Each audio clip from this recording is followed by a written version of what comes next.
Dans cette vidéo, nous allons vous présenter les spécificités des contrats de travail de part et d'autre de la frontière ainsi que des systèmes de retraite. Pour devenir travailleuse transfrontalière, vous avez plusieurs options pour votre recherche d'emploi.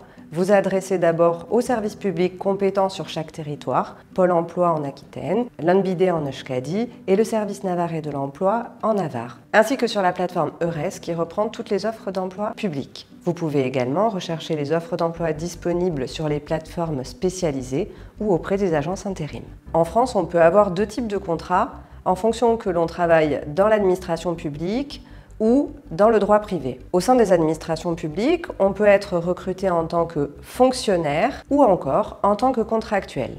En entreprise privée, plusieurs contrats s'offrent à nous. Du côté français, on peut signer un contrat à durée indéterminée, un contrat à durée déterminée de 18 mois maximum, un contrat à durée indéterminée de projet ou un contrat d'apprentissage.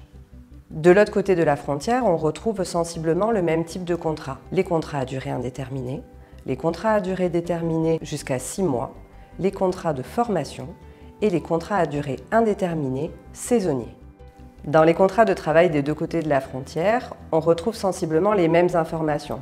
La durée du contrat, la période d'essai. Par ailleurs, en France, on retrouvera la mention de la mutuelle obligatoire. La différence principale entre les contrats côté français et côté espagnol est le nombre de mensualités réglées par l'entreprise. En effet, en France, le salaire est versé sur 12 mois, alors qu'en Espagne, il est versé sur 14 mois.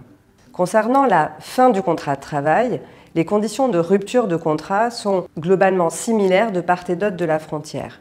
La principale différence est l'existence d'une rupture conventionnelle en France, actée entre la travailleuse et son employeur, et qui lui permet d'ouvrir des droits au chômage en France, ce qui n'est pas le cas en Espagne. Dans le cas d'une rupture conventionnelle, la travailleuse transfrontalière devra se rapprocher du service public de l'emploi compétent sur son territoire, afin de demander le formulaire U1. En France, elle s'adressera à Pôle emploi. En Espagne, elle s'adressera à l'ANBIDE, au service navarrais de l'emploi et au CP. Concernant la retraite, si on a des périodes accomplies dans plusieurs États de l'Union européenne, on a ouvert des droits à des différentes pensions partielles. Lors du départ à la retraite, il faut se rapprocher des organismes officiels des deux côtés de la frontière, la CARSAT du côté français et l'INS et la Trésorerie générale de la Sécurité sociale côté espagnol. Concernant le départ à la retraite, il faut prendre en considération que l'âge diffère d'un côté et l'autre de la frontière.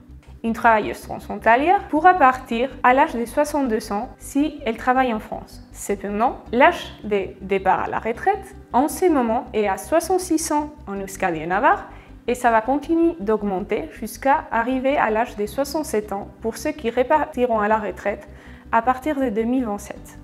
Pour ouvrir les droits à la retraite, en France, il suffit d'avoir travaillé pendant un trimestre, tandis qu'en Euskadi et Navarre, une période minimum de 15 ans est nécessaire.